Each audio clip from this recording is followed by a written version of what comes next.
If you had asked me 2 years ago what I thought about essential oils, I would have told you that you were crazy to say that you could use essential oils for illnesses, for medicine, until I had an experience with Lacey, who is my niece. She was 2 years old at the time. This was about 2 years ago, and she started having seizures. Within about 3 days, she was having about 8 to 12 seizures a day, even more sometimes. My sister and her husband were afraid to let her even sleep alone at night, so they had to have her sleep in their bed every single night because they wanted to be there in case she started to seize. So it was very scary and it was very sad.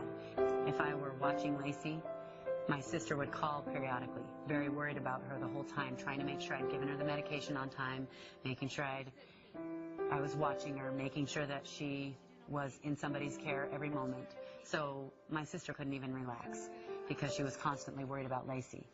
Her doctor sent her up to a specialized children's hospital, and she was up there, living there for a couple of weeks while the doctors did all of the testing that you can imagine that they would do. And watching your daughter in the hospital, hooked up to all those machines, was hard for my sister and their family. And it was hard for us to see what they were going through. So they tried the different medications with Lacey.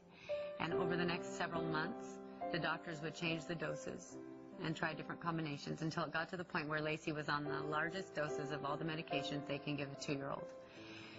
And at this point, Lacey was having side effects from these medicines. For example, one of the medicines made her behave as if she was totally drunk. She couldn't walk in a straight line. She would fall down. I can remember we were at a family get-together, and all the kids were running around in the yard, and she kept falling down.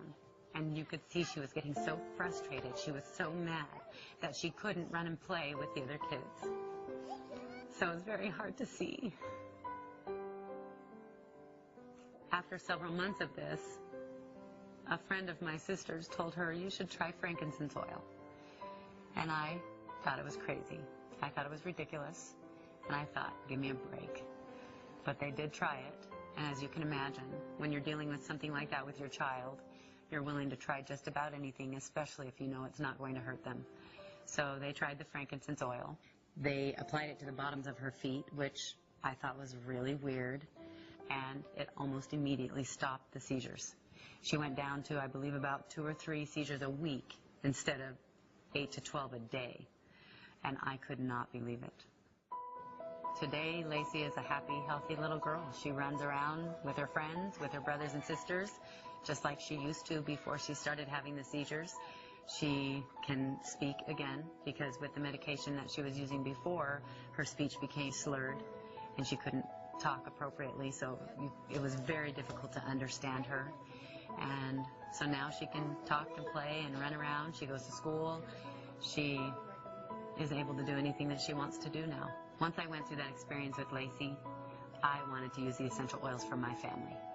And I decided, okay, we will use the essential oils first before we try anything else, and we'll see if they work. And if they work, great. And if they don't, then we can use our regular medicine, over-the-counter medicine that we always use. So that's what we did. And it has been 2 years since that time, and not once have we ever had to use medication from the doctor or over the counter, except in the case of surgery.